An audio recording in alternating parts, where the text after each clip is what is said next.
सरकार बनने के पहले, और अभी ईडी भी इसमें प्रवेश करती है। और ईडी कब प्रवेश करती है?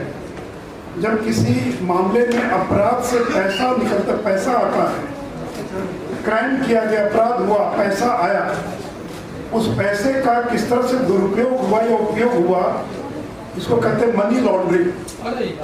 ये जो ईडी है, इन्फोर्समेंट डायरेक्टोरेट प्रवर्तन निर्देशालय, अभी जो पूछताछ हुई हाल के दिनों में 3-4 दिन पूर्व, जो 24 ठिकानों पर जो रेड हुई, जो पूछताछ हुई, वो ईडी की रेड थी और न कि सीबीआई। तो इसलिए, और जो बेल का मामला था वो सीबीआई से जुड़ा मामला था, जिसमें कि 25 तारीख को तेजस्वी यादव को हाजिर होना है।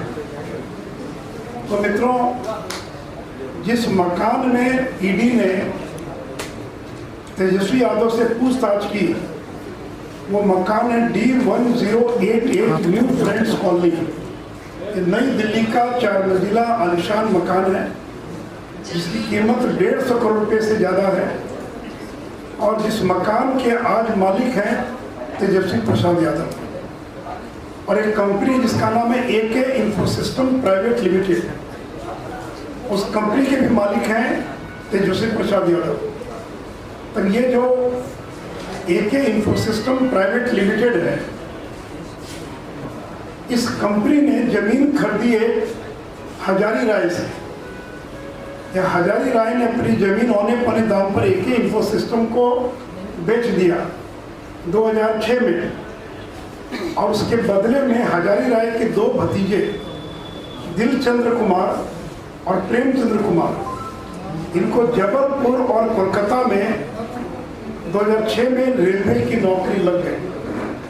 तो जिस व्यक्ति के 2 भतीजों को रेलवे में नौकरी लगी, उस हजारी राय ने अपनी जमीन, धारापुर महुआ बाग की जमीन AK इन्फोसिस्टम प्राइवेट लिमिटेड को, और वो जमीन उसने लिख दिया। और ये जो हजारी राय ने महुआ बाग की जिस जमीन को लिखा, 21 फरवरी 2007 को, ये 9,527 वर्ग फुट भूखंड है, जो 10,83,000 में नकद भुगतान कर उस जमीन को ट्रांसफर किया गया। मित्रों, ये जो AK इन्फोसिस्टम प्राइवेट लिमिटेड है, ये कंपनी क्या, इसको जानना बहुत जरूरी है। AK इन्फोसिस्टम का मतलब होता है Amit Katyal Infosystem private limited. और ये अमित कात्याल कौन है? तो जब राबड़ी देवी बिहार की मुख्यमंत्री थी 2000 से 2005 के बीच में, तो बिहटा में एक बियर की फैक्ट्री लगी थी जिसका नाम था आइसबर्ग प्राइवेट लिमिटेड। ये अमित कात्याल की कंपनी थी आइसबर्ग प्राइवेट लिमिटेड, जिसे राबड़ी देवी के मुख्यमंत्री रहते उनकी मदद से और बिहटा में बियर की फैक्ट्री लगाई, जिस कंपनी में लालू यादव की 2 बेटियां भी डायरेक्टर थी। तो ये AK इन्फोसिस्टम अमित कात्याल के नाम से, A का मतलब अमित, K का मतलब कात्याल, तो AK इन्फोसिस्टम प्राइवेट लिमिटेड यानी Amit Katyal Infosystem private limited. अब ये AK इन्फोसिस्टम प्राइवेट लिमिटेड जो है, जिसके मालिक थे अमित कात्याल, उनके भाई राजेश कात्याल, इन दोनों भाइयों ने अपना शेयर, आपको मालूम है कंपनी में शेयर होता है, और जिसके पास शेयर होगा वही कंपनी का मालिक होगा। तो आज की तिथि में इस कंपनी में 8,500 शेयर राबड़ी देवी के नाम से है, और 1,500 शेयर जो है वो तेजस्वी यादव के नाम से है। तो 2014 से लेकर आज तक इस कंपनी की मिल्कियत किसके पास है, मालिकियत किसके पास है? तो राबड़ी देवी और तेजस्वी यादव के पास है। और मात्र 1 लाख रुपए में इन लोगों ने शेयर खरीदी, और शेयर खरीद कर AK इन्फोसिस्टम के वो मालिक बन गए। इस कंपनी में तेजस्वी यादव, तेज प्रताप यादव, चंदा यादव पहले डायरेक्टर थे, लेकिन बाद में उन्होंने डायरेक्टर के पद से इस्तीफा दे दिया। इस समय रागिनी लालू, ये जो रागिनी यादव नाम आता है उसका वास्तव में नाम रागिनी लालू है, ये रागिनी लालू उसकी डायरेक्टर है। तो डायरेक्टर कोई बन सकता है, लेकिन मालिक वही होता है जो शेयर होल्डर होता है, जिसका कंपनी का शेयर होता है। ये जो AK इन्फोसिस्टम प्राइवेट लिमिटेड है, यानी Amit Katyal Infosystem private limited, इसके 97% शेयर राबड़ी देवी के नाम से है और 3% शेयर जो वो तेजस्वी यादव के नाम से है। और इस प्रकार 1 लाख रुपए में AK इंफोसिस्टम प्राइवेट लिमिटेड के ये लोग मालिक बन गए। और इसी कंपनी के नाम से 2006 में कंपनी बनी है। इसी कंपनी के नाम से हजारी राय ने अपनी जमीन रजिस्ट्री कर दिया। तो परिणाम क्या हुआ कि जमीन AK इंफोसिस्टम में आ गई और उस कंपनी के मालिक कौन हो गए? राबड़ी देवी और तेजस्वी यादव। तो आज उस जमीन के मालिक कौन है? तो राबड़ी देवी, तेजस्वी यादव उस जमीन के मालिक हैं। और ये वही अमित कात्याल हैं जिन्होंने 2010 में तेजस्वी यादव को 9.5 लाख रुपए की गाड़ी उपलब्ध कराई थी।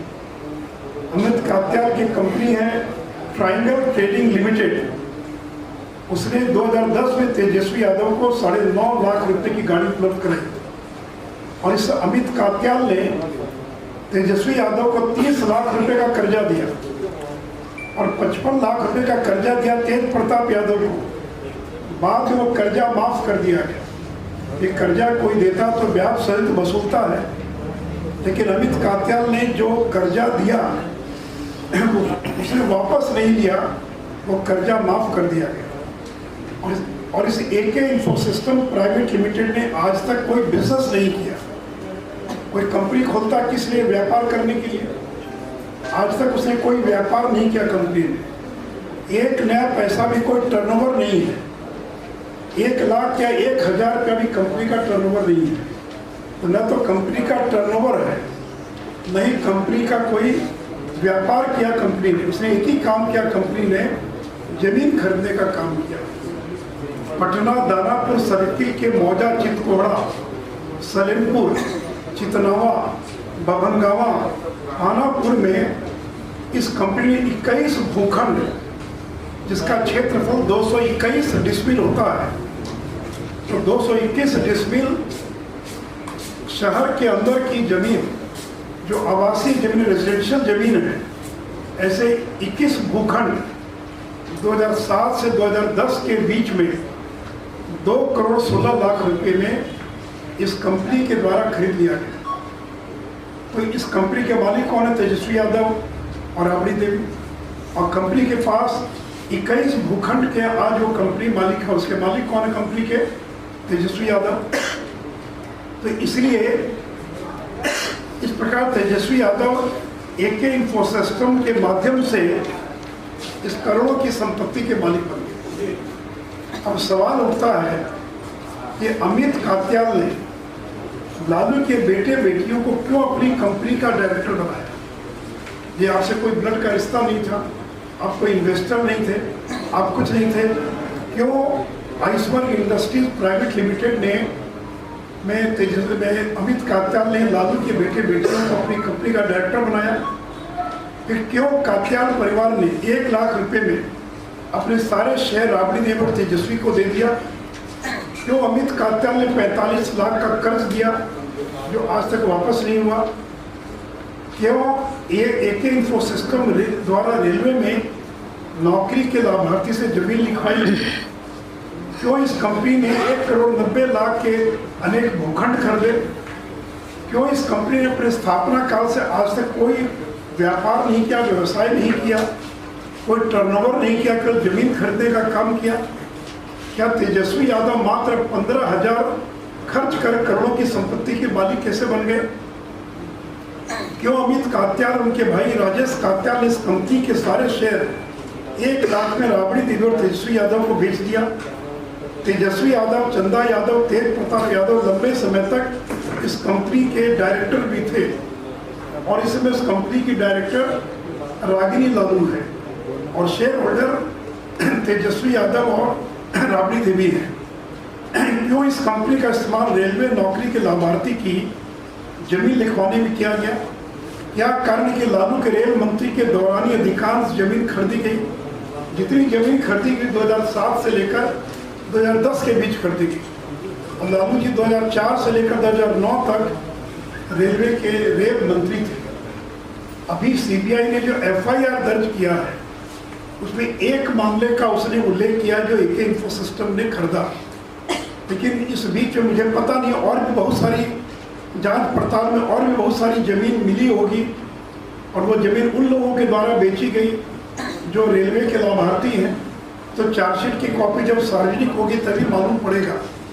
ये जो कहते हैं कि हमको फंसा दिया गया, बदले की भावना से कार्रवाई हो रही है, तो इन बातों का जवाब देने के बजाय कि रटा रटाया जवाब कि तंग किया जा रहा है, परेशान किया जा रहा है, हम सरकार में आ गए इसलिए सरकार को तोड़ने के लिए कार्रवाई की जा रही है, इसलिए कोई बदले की भावना से कार्रवाई नहीं है। तथ्यों के आधार पर सीबीआई कार्रवाई करती है और अब ईडी की इसमें जो आमदनी हुई, एके इन्फोसिस्टम प्राइवेट लिमिटेड ने रेलवे के लाभार्थियों को और अन्य मामलों से जो लाभ कमाया वो किसके लिए लाभ कमाया? वो लाभ कमाया तेजस्वी यादव के लिए, इसलिए प्रवर्तन निर्देशालय भी इसके अंदर प्रवेश कर चुका है। और जी मित्रों, मैंने पहले भी कहा था कि देखिए जो मामला है, ये मामला सबसे पहले 2008 में श्री ललन सिंह, स्वर्गीय शरद यादव और मुख्तार अब्बास नकवी, ये 3 लोग मिलने गए थे मनमोहन सिंह से। उनको एक लिखित ज्ञापन दिया और कहा कि रेल मंत्री के नाते लालू प्रसाद यादव रेलवे में लोगों को 4th ग्रेड की नौकरी दे रहे हैं और उसके बदले में जमीन लिखवा रहे हैं। ये जो कहते हैं कि मामला बंद हो गया, आज तक कभी मामला बंद नहीं हुआ, क्योंकि यूपीए की सरकार थी, मामला दबा दिया गया, सीबीआई को जांच के लिए कभी दिया ही नहीं गया। 2014 में जब एनडीए की सरकार बनी तब ललन सिंह फिर सक्रिय हुए, फिर इन लोगों ने कहा कि हमारे कागजात क्या हुआ, तो वहाँ कागज था ही नहीं, प्रधानमंत्री कार्यालय में कागज था न सीबीआई में, तो दोबारा इन लोगों ने कागज दिया और उसी कागज के आधार पर कार्रवाई हो रही है। और मैंने अपनी पुस्तक लालू लीला में इस पूरे घटना का मैंने जिक्र किया, इसमें मैंने इस पूरे घटना का दस्तावेज के साथ इसका मैंने जिक्र किया है। और ऐसा नहीं कि सीबीआई केवल मेरे या ललन सिंह के दस्तावेज के आधार पर ही कार्रवाई कर रही है। हमने तो एक लीड दिया, एक सूत्र दिया, उस सूत्र को बनाकर जांच एजेंसियां और विस्तार से काम करती, उनके पास ज़्यादा साधन है, ज़्यादा ताकत उनके पास है। तो इसलिए ये जो D1008 या 1088 ये जो न्यू फ्रेंड्स कॉलोनी का मकान है, इसका जवाब तेजस्वी यादव को देना चाहिए। जब दिल्ली में आप जाते हैं तो जिस मकान में रहते हैं उसकी कीमत 150 करोड़ रुपये से ज़्यादा है, उस मकान के मालिक कैसे बन गए? मैं अगली प्रेस कॉन्फ्रेंस करूंगा तो दूसरी कंपनी एबी एक्सपोर्ट्स के बारे में बताऊंगा। तो आज तो एके इन्फोसिस्टम प्राइवेट लिमिटेड, जिसका मुख्यालय कहाँ पर, D1088 न्यू फ्रेंड्स कॉलोनी, जहाँ तेजस्वी प्रसाद यादव रहते हैं, उनको जांच एजेंसी को बताना पड़ेगा ना कि आखिर एके इन्फोसिस्टम ने क्यों अपना शेयर आपको 1 लाख में दे दिया, क्यों रेलवे में जिसको नौकरी मिली उसे अपना जमीन बेच दिया एके इन्फोसिस्टम को। और एके इन्फोसिस्टम ने अभी तक कुल मिलाकर 21 भूखंड, मेरे पास अगर कोई चाहेंगे तो एक डिटेल है एक भूखंड का, तो 21 भूखंड जो है 221 डिसमिल जमीन, शहर के अंदर 221 डिसमिल जमीन का मतलब क्या होता है आप समझ सकते हैं। तो दानापुर, महुआ बाग, पानापुर, ये जो पूरा इलाका जो शहरी क्षेत्र में परिणत हो गया है, वहाँ पर ये सारी की सारी जमीनें, और जो इसे मैं कहता हूँ बिना बिजनेस किए हुए, बिना नौकरी किए हुए अरबों खरबों के मालिक बन गए।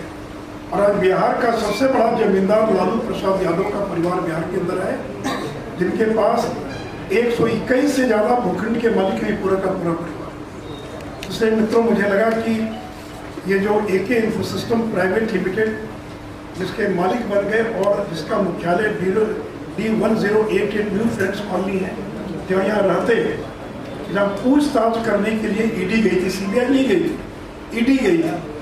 सीबीआई का मामला तो 25 तारीख को पूछताछ के लिए उनको बुलाया गया, लेकिन ईडी से जुड़ा मामला है और ईडी भी इस मामले की जांच कर रही है। और इससे मैं ललन जी को और नीतीश जी को धन्यवाद देना चाहूँगा कि आप लोगों के कारण जो है बिहार के अंदर भ्रष्टाचार कितने बड़े मामले का खुलासा हुआ है। ये बात अलग है कि आज आप बदल गए, आज आप भ्रष्टाचारियों के साथ समझौता कर लिया, बगल में खड़े हो गए, लेकिन ये सारा का सारा सूत्रपात जो है ये ललन जी और नीतीश कुमार का ही किया हुआ है।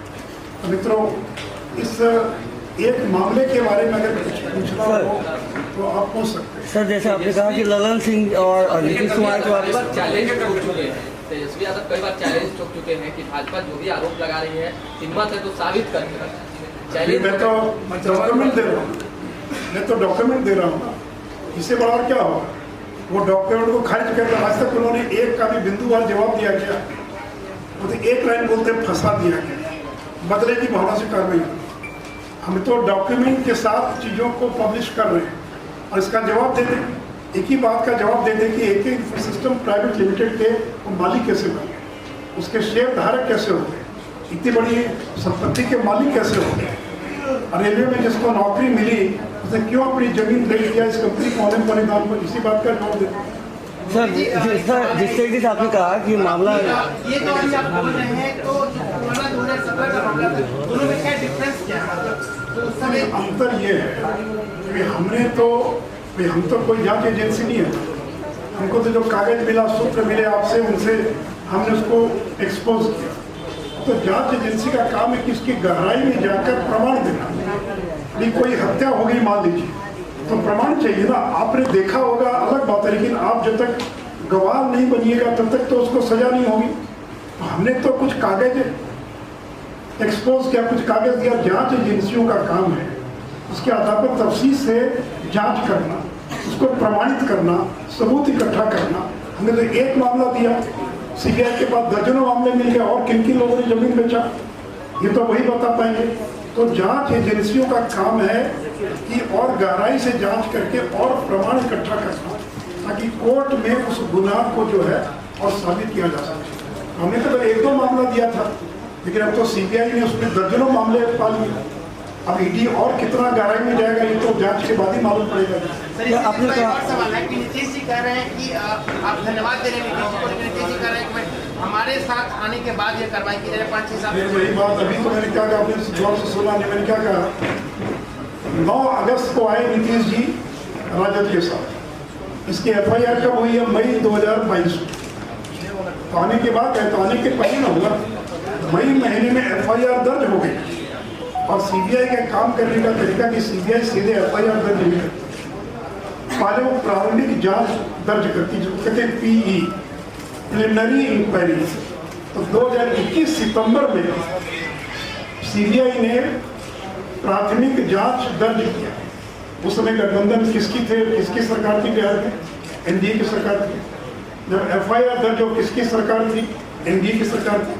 तो महागठबंधन से क्या मतलब है? और लालू यादव पर तो 30 साल से जांच हो रही है, चाहे मनमोहन सिंह थे प्रधानमंत्री या कोई हो प्रधानमंत्री, जांच तो कभी रुकी नहीं। इसलिए कहना कि बीजेपी की सरकार आई तब जांच तेज हो गई, तो कहना गलत हो। आप ही ने दिया, अब आप छोड़कर चले गए, आप पक्ष में खड़े हो गए, अलग बात है, लेकिन जांच एजेंसी तो अपना काम कर रहे हैं। पिछड़ों के लिए छात्रवृत्ति रोक दी है, ये JDU का अभी इसका चाहिए पूछे ना आपने कहा कि ये जो केस है जो मनमोहन सिंह से मिले थे ललन सिंह, चार बात नकली, उस समय UPA की गवर्नमेंट थी तो उस समय केस को दबा दिया गया था। तो क्या आपने कह रहे हैं कि जांच एजेंसियां जो है वो सरकार के दबाव में काम करती है, जिस तरीके से अभी कांग्रेस और राजद या जो भी विपक्षी पार्टी अपने दबाव? राजद की जब कांग्रेस की सरकार थी उस समय दबाव में काम करती थी, अब कोई दबाव में काम नहीं करती। कांग्रेस के राज में सीबीआई तो पिंजड़े में बंद थी, इसलिए कि कोर्ट ने कहा केस पिंजड़े में बंद होता। अब नरेंद्र मोदी की सरकार ने इसको स्वतंत्र कर दिया, तो आज वही बात कह रहे हैं वो कहने आज भी दबाव ही तो कोई दबाव नहीं है ना। उस समय क्यों नहीं जांच किया लोगों ने? और ये कोई जांच हो रही है और क्यों कहाँ मनमोहन सिंह रोक पाए लालू यादव को जेल जाने से? सजा हुई तो हमारी सरकार ने सजा हुई लालू यादव को, उन्हीं की सरकार में सजा हुई है। जांच एजेंसियां अपना काम करती रहती है। ये कहना कि फंसा दिया बदले की भावना से एक भी बात का जवाब नहीं देंगे, कोई भी उनका प्रवक्ता या कोई भी उनका नेता कोई इसका जवाब नहीं देगा, फिर एक ही बात कहेगा फंसा दिया बदले की भावना से कार्रवाई की जा रही है। उसका अलग से मैं जवाब देना, आप जब पूछ रहे हैं कहाँ गए, रंजीत जी विस्तार से उसका अलग